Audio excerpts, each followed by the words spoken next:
Hello everyone. LSC 08 की question है, कुछ इम्पॉर्टेंट क्वेश्चन है जो आपके ऑब्जेक्टिव जो प्रैक्टिकल पेपर है उस पर बेस्ड है।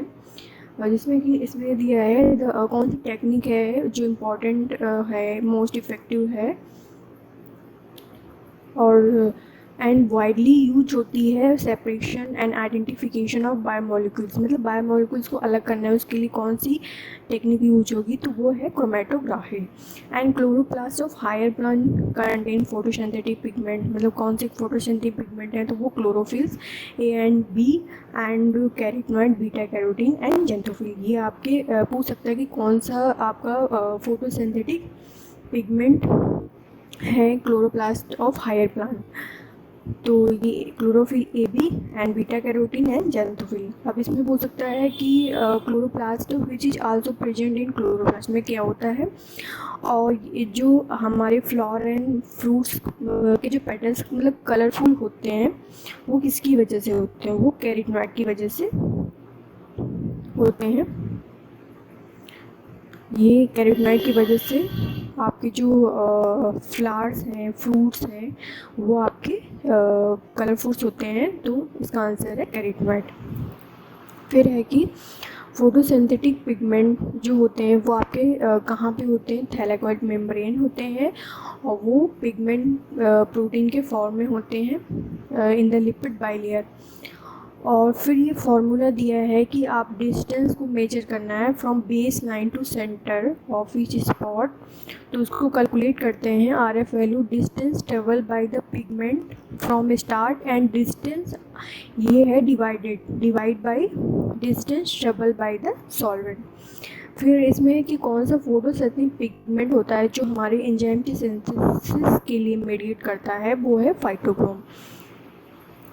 फिर इसमें कौन सा पिगमेंट का कौन सा कलर्स है, तो ये कलर्स आपका क्लोरोफिल ए जो है वो ब्लू ग्रीन है, बी ग्रीन होता है, बीटा कैरोटीन येलो होता है, जेंथोफिल येलो ब्राउन होता है। Red, orange, yellow, brown colours of autumn leaves are due to presence of, ये कैरोटीनॉइड की वजह से होता है। कोई भी कलर्स ये होता है लीव्स में और फ्रूट्स है या आपका जो लीव्स है वो कलर जो होता है वो कैरोटीनॉइड की वजह से होता है। फिर कलर्स ऑफ लाइट जो होता है फोटोसिंथेसिस के लिए कौन सा बेस्ट होता है, तो वो ब्लू और रेड होता है।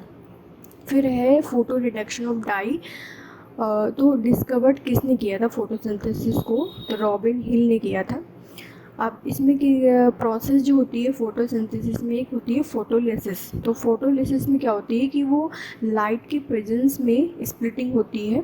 तो उसमें पूछ सकता है क्या रिलीज होता है, तो ऑक्सीजन रिलीज होती है और आपका वाटर जो है वो ऑक्सीजन रिलीज करता है ना, इलेक्ट्रॉन रिलीज करता है। फोटोलिसिस में जो वाटर है वो क्या रिलीज करता है, ऑक्सीजन एंड इलेक्ट्रॉन। फिर इलेक्ट्रॉन आपका ट्रेवल करता है एक सीरीज के थ्रू, जो इसको कैरियर्स होता है जिसमें साइटोक्रोम होता है। ये पूछ सकता है कि कौन कैरियर्स होता है, साइटोक्रोम, प्लास्टोक्यूनोन होता है, फेरिडॉक्सिन होता है। फाइनली आपका NADP2 से NADPS वो इलेक्ट्रॉन ट्रांसफ़र होता है। तो इलेक्ट्रॉन ट्रांसफ़र का ही पाथवे है जो पूछ सकता है, साइटोक्रोम, प्लास्टोक्यूनोन, फेरिडॉक्सिन। साइटोक्रोम से शुरू होगा, स्टार्ट होगा प्लास्टोक्यूनोन, फेरिडॉक्सिन, फाइनली आपका NADP2 से NADPH हो जाएगा। फिर हो गया आर्टिफिशियल इलेक्ट्रॉन ट्रांसफ़र जो करता है वो फेरी साइनाइड होता है। फिर फेरी साइनाइड जो रिड्यूस होता है फेरो में वो फोटोलिसिस होती है। तो जो फेरी साइनाइड है वो फेरोसाइनाइड में वो आपका कन्वर्ट हो जाता है। तो फेरी साइनाइड ही आपका आर्टिफिशियल इलेक्ट्रॉन एक्सेप्टर होता है, सबसे पहले ही एक्सेप्ट करता है। Photo reduction of dye by chloroplast is commonly, जो फोटो रिडक्शन होता है क्लोरोप्लास्ट में उसको हम हिल रिएक्शन बोलते हैं। फिर है कि इसमें फ़ोटो रिडक्शन में ऑब्जेक्ट क्या रहता है, जो 2,6 डाइक्लोरोफिनॉल या इंडोफिनॉल होता है वो एक आर्टिफिशियल इलेक्ट्रॉन एक्सेप्टर होता है बाई जो हमारा क्लोरोप्लास्ट होता है उसमें आर्टिफिशियल इलेक्ट्रॉन एक्सेप्टर जो होता है आइसोलेटेड क्लोरोप्लास्ट वो 2,6 डाइक्लोरोफिनॉल इंडोफिनॉल्स होता है। तो ये ऑब्जेक्टिव में क्वेश्चन पूछे जाएंगे आपसे, तो ये आपको खुद एनालिसिस करनी पड़ेगी कि कैसे क्वेश्चन वो पूछ सकता है। जैसे कि इसमें क्या पूछेगा, फेरी से फेरोसाइनाइड में कन्वर्ट होता है तो इसके द्वारा फोटोलिसिस ऑफ वाटर, वो ऑप्शन में 4 ऑप्शन देंगे, तो उसमें से खुद ये सारे जितने भी क्वेश्चन हैं इसे आप गो थ्रू हो जाइए और वो खुद आप एनालिसिस करिए कि कौन सा क्वेश्चन कैसे पूछा जा रहा है, उसका आंसर क्या हो सकता है। अब यहाँ पे फोटो रिडक्शन ऑफ डाई और जो क्लोरोप्लास्ट के द्वारा होता है, अब उसको हम क्या बोलते हैं, उसमें ये बोल सकता है कि फ़ोटो रिडक्शन जो होती है क्लोरोप्लास्ट में, उस रिएक्शन को क्या बोलते हैं, तो उसको हम हीट रिएक्शन बोलते हैं। ऐसे पूछ सकते हैं, कुछ भी घुमा के क्वेश्चन को पूछ सकता है आपसे। फिर है आर्टिफिशियल इलेक्ट्रॉन एक्सेप्टर, उसको हम क्या बोलते हैं, क्या होता है, फेरी साइनाइड होता है। तो वो कुछ भी क्वेश्चन आपसे, ज़रूरी नहीं कि जो इसमें लिखा होगा वैसे ही क्वेश्चन पूछे, घुमा के क्वेश्चन आपसे पूछ कर सकता है। यह कह देगा कि फेरी साइनाइड किस में कन्वर्ट होता है, तो आपका फेरो में कन्वर्ट होता है, फेरो में कन्वर्ट हो जाता है, वो भी फोटोलिसिस ऑफ वाटर के द्वारा। तो वो कुछ भी घुमा के क्वेश्चन पूछ सकता है आपसे। ये बस इसलिए कि आप इससे गो थ्रू हो जाइए, आपके लिए आपके ऑब्जेक्टिव क्वेश्चन में हेल्प करेगा। It is blue in oxidise stage, ये ब्लू होता है ऑक्सीडाइड स्टेज में। तो इसमें पूछ सकता है ये कब ऑक्सीडाइसिस में इसका कलर क्या ब्लू होता है, या पूछ सकता है कि इट इज़ ब्लू कौन सी स्टेज में, ऑक्सीडाइड स्टेज में।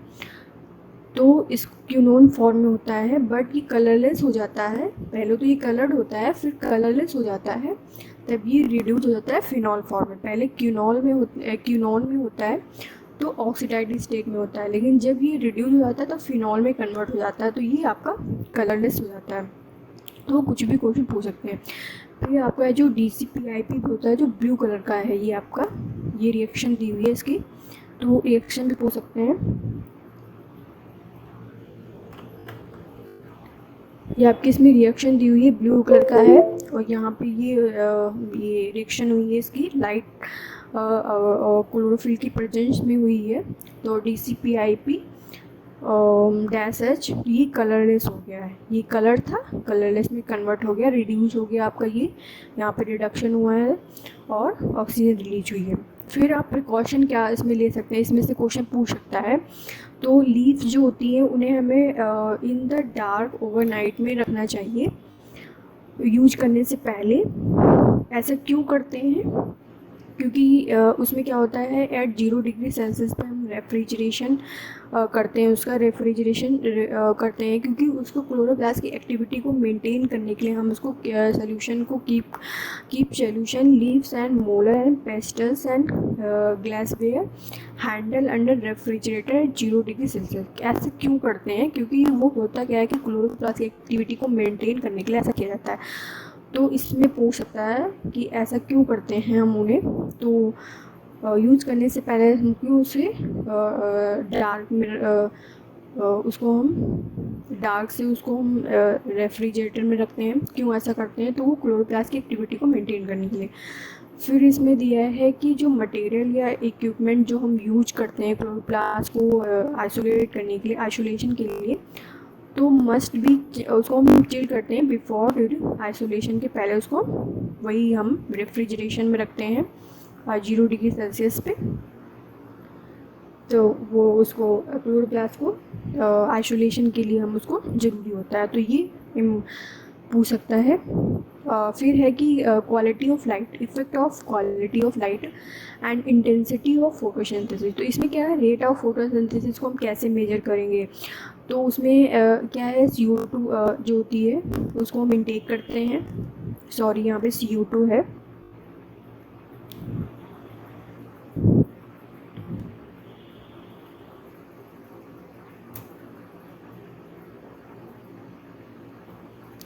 तो यहाँ पे हम CO2 जो है इनटेक करते हैं और ऑक्सीजन रिलीज करते हैं। तो ये फोटोसिंथेसिस को हम कैसे उसकी रेट को मेजर करेंगे कि कितनी CO2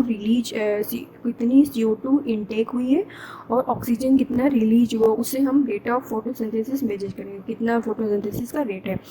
फिर हम उसका मेजर करने के लिए, ऑक्सीजन का वॉल्यूम मेजर करने के लिए हम क्या यूज करते हैं, तो वो मैनोमीटर। इट इज़ ये पूछा जा सकता है कि हम क्या यूज करते हैं, कौन सा इक्विपमेंट, मैनोमीटर यूज करते हैं। ऑक्सीजन को मेजर करने के लिए। फिर है ऑक्सीजन इज़ टेकन इन, जब हम प्रोसेस रेस्पिरेशन का होता है तो जो ऑक्सीजन जो इसमें यूज होती है तो वो डार्क या उसको हम ऑपरेट कर सकते हैं dark as well as light में भी वो रेस्पिरेशन का प्रोसेस कर सकते हैं। इसकी रिएक्शन दी हुई है ये आपकी लाइट रिएक्शन की, ये लाइट और क्लोरोफिल की प्रेजेंस में होता है, इसका मतलब ये है। और ये आपकी रिएक्शन दी हुई है इसमें, ये रिएक्शन देख लीजिएगा 6CO2 12H2O and 6C6H12O6 light और क्लोरोफिल की प्रेजेंस में ये आपका 6O2 एंड प्लस 6H2O। तो ये ऑक्सीजन आपकी इसमें क्या हो रहा है, इनटेक हो रही है, सॉरी ऑक्सीजन रिलीज हो रही है। ये आपकी फोटोसिंथेसिस की जो रिएक्शन है इसमें ऑक्सीजन आपकी रिलीज हो रही है और यहाँ पे CO2 का आप यूज करते हैं वाटर के साथ, तो यहाँ पे ऑक्सीजन रिलीज होती है।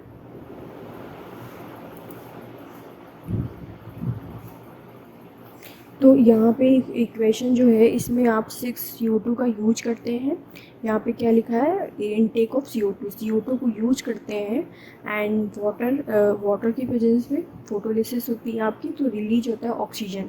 यहाँ पे क्या लिखा है, ऑक्सीजन। तो इसी से आपकी रेट ऑफ फोटोसिंथेसिस मेजर, और लाइट भी चाहिए, क्लोरोफिल भी चाहिए इसके लिए।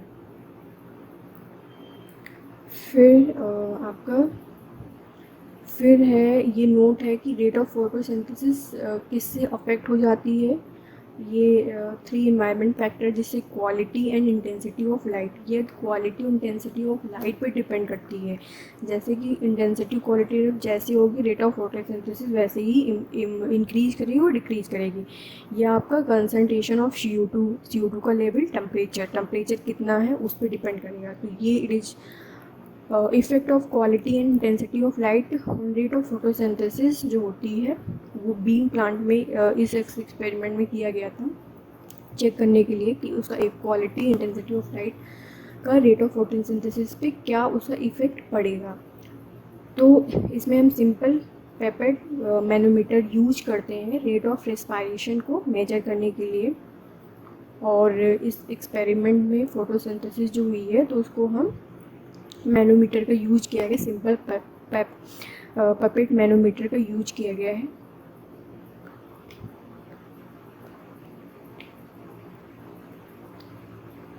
फिर इसमें एक रेट ऑफ फोटोसिंथेसिस हम कैसे कैलकुलेट करेंगे, तो उसका फॉर्मूला दिया है कि oxygen 1 of oxygen evolve plus oxygen taken up in the dark और divided by weight in gram of leaf and multiply time in our.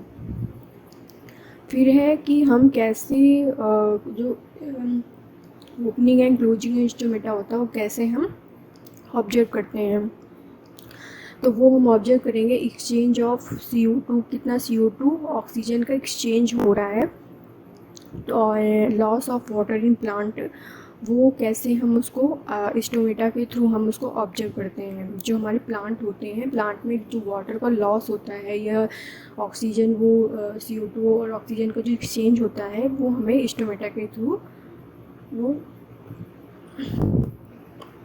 Loss और एक्सचेंज होता है। वो जो हमारी लीफ होती हैं, हमारी जो लीफ होती है उसके एपिडर्मल लेयर होती है, वहाँ पे स्टोमेटा होता है, वहाँ से ही ये वाटर का लॉस मेजर करते हैं। फिर है स्टोमेटा जो पोर होते हैं वो जो हमारी गॉड सेल होती हैं पेयर ऑफ, उससे ये कंट्रोल करती हैं, ओपनिंग एंड क्लोजिंग को कंट्रोल करती हैं। यदि हमारे गार्ड सेल का टर्गर प्रेशर बढ़ जाता है तो स्टोमेटा ओपन हो जाते हैं, मतलब उसमें प्रेशर बढ़ने की वजह से वो स्टोमेटा ओपन हो जाता है।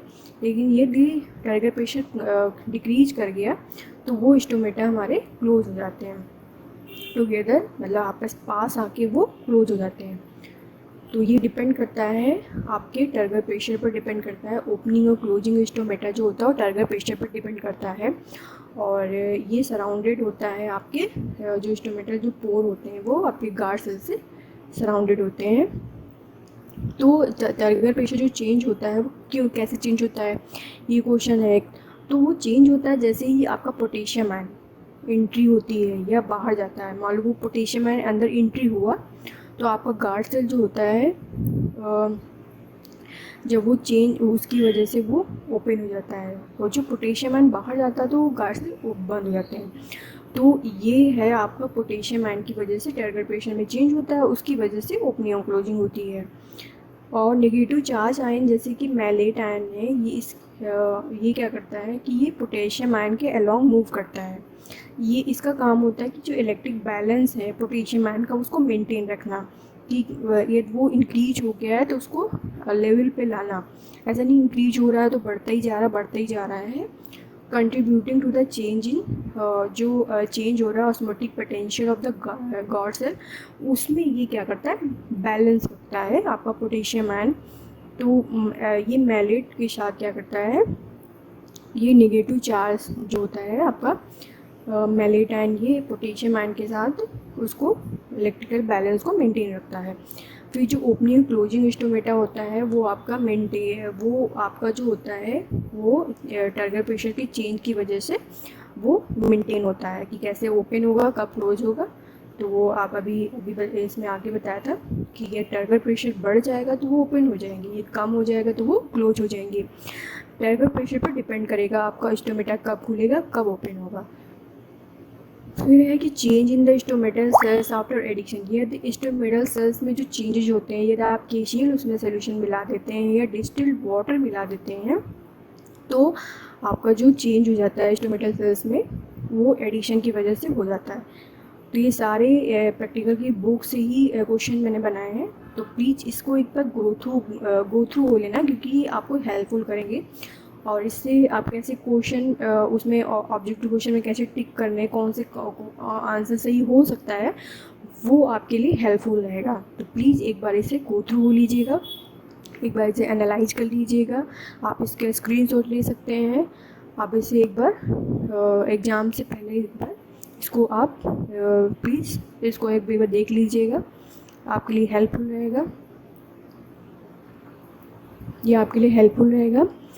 तो प्लीज़ यदि आपको ये वीडियो मेरा पसंद आए तो लाइक सब्सक्राइब कर दीजिएगा और कमेंट्स कर दीजिएगा कि आपको ये कंटेंट कैसा लगा, और आपको ये हेल्पफुल वीडियो है कि नहीं आपके लिए।